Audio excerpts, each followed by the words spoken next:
Welcome back. In this video, I'm going to tell you the story of one of the best known writers and famous writers in America, Mark Twain. We also talk about his famous book, The Adventure of Huckleberry Finn. Mark Twain wrote The Adventure of Huckleberry Finn in 1884. Since then, the book has been published at least in 60 languages.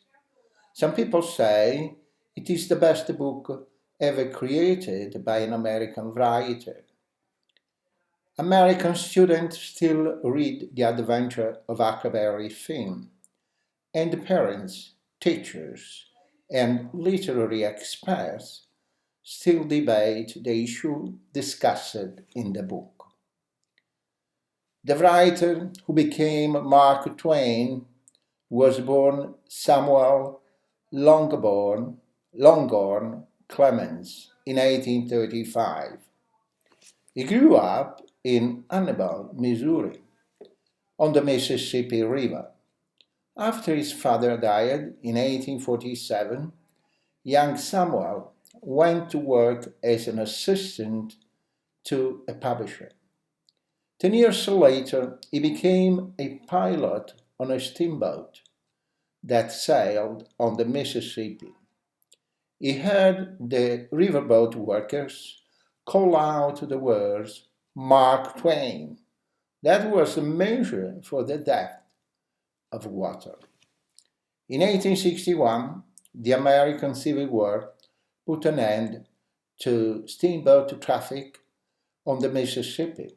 So Clemens traveled west and became a reporter for newspapers in Nevada and California. Later, he wrote funny stories and called himself Mark Twain. Twain became famous for his story, The Celebrated Jumping Frog of Calaveras County. In 1865, he tells about a jumping competition among frogs. Twain also traveled a lot, and he began writing books about his travels. His story about a trip to Europe and the Middle East were published in The Innocent Abroad, and his stories about life in the western United States became the book called Roughing It. In 1870, he married Olivia Landon and moved to Hartford, Connecticut. During the 1880s, he wrote books for children, such as The Prince and the Pauper. It tells about a poor boy who trades identities with a member of the England ruling family. Twain also wrote Life on the Mississippi. This book describes his day as a steamboat pilot and his return to the river 20 years later. Mark Twain was already a successful writer before he became famous as a public speaker. Over the years, he had invested a lot of money in unsuccessful businesses. In 1893, he found himself deeply in debt. So, to earn money, he traveled around the world giving humorous talks. His speeches made people laugh and remember events they had experienced. However, his later life was not a happy one. Two of his daughters died. His wife died in 1904 after a long sickness. Some critics think that Mark Twain's later works were more serious because of his sadness. He died of heart failure in 1910. Mark Twain was the first writer to use the speech of a common American in his books. He showed that simple American English could be as fun an instrument for great writing as a more complex language. Through his books, he captured American experiences as no other writer had. Mainly of the stories take place in Annabelle, Missouri. The small wooden house where he lived as a boy still stands there. Next to the house is a wooden fence. It is the kind described in Mark Twain's book, The Adventure of Tom Sawyer, published in 1876. In that story, Tom has been told to paint the fence. He does not want to do it, but he acts as if the job is great fun.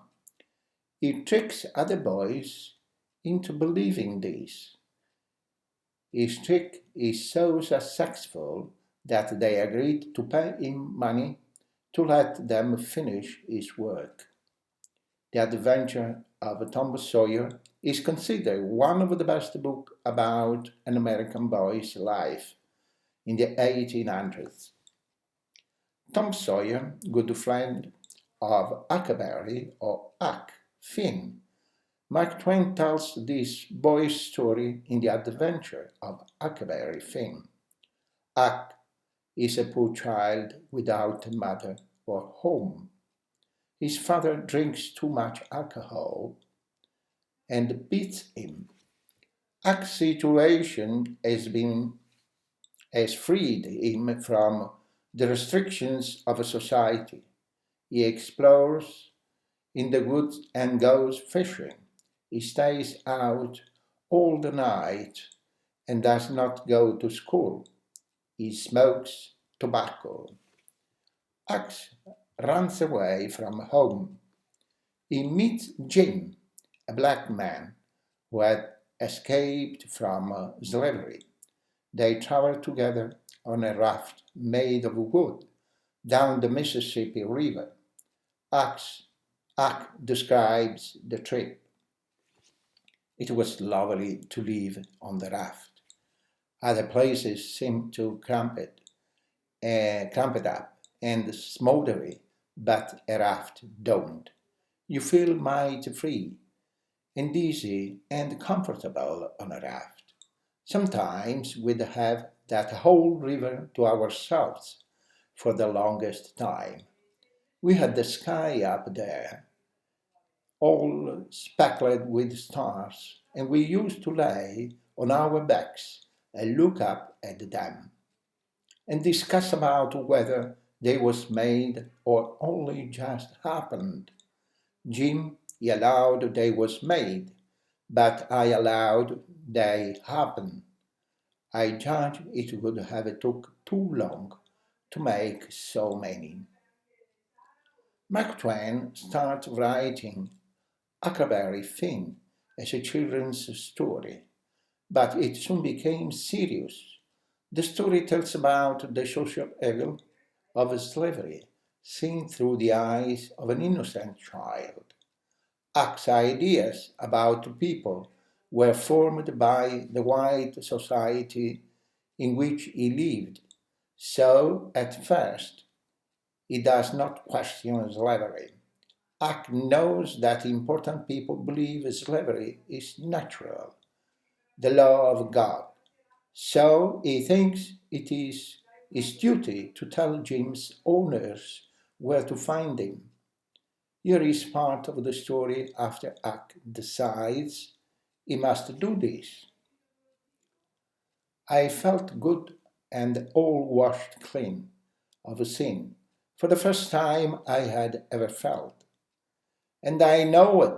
I could pray now, but I didn't do it straight off, but laid the paper down and sat there thinking how good it was all this happened so, and how near I come to being lost and going to hell, and went on thinking. And I see Jim before me all the time, in the day and in the night time. Sometimes moonlight, sometimes storms, and we are floating along, talking and singing and laughing. But somehow I couldn't seem to strike no places to harden me against him, but only the other kind. Axe comes to understand that Jim is a good man. He finds he cannot carry out his plan to tell Jim's owners where to find him. Instead, he decides to help Jim escape. He decides to do this even if God punishes him. Axe's moral surge is part of Twain's humor. Axe's heart leads him to do the right thing, even when everything he has been taught tells him it is wrong. Axe's nature is good, but he has no idea of it. Twain tells more through Axe's voice than Axe himself knows. It took Mark Twain longer to write The Adventure of Huckleberry Finn than any of his other books. He started writing in 1876, but put the story away after about 2 years of work. He returned to it in 1883. It was published the next year. From the beginning, the book was hotly debated. Some early critics praised its realism and honesty, but the leading critics of Twain's time hated it. They objected to the personality of Huck, a rough, dirty, and disobedient boy. They were insulted by Twain's attack on the commonly accepted morals and tradition of white society. And they disliked the way Mark Twain, used the language of a common, uneducated person to tell the story. No writer had ever done that before. The debate over Huckleberry Finn reopened in recent years, but for different reasons. The book uses the racist expressions of its time, so some people say reading it is too painful and insulting for black children. They know that Twain was really attacking racism, but he attacked indirectly and with humor. So they feel younger people will not understand what he was attempting to do. A few American schools have banned the book for young children. A few have banned it for all students. Some schools use a version in which all racist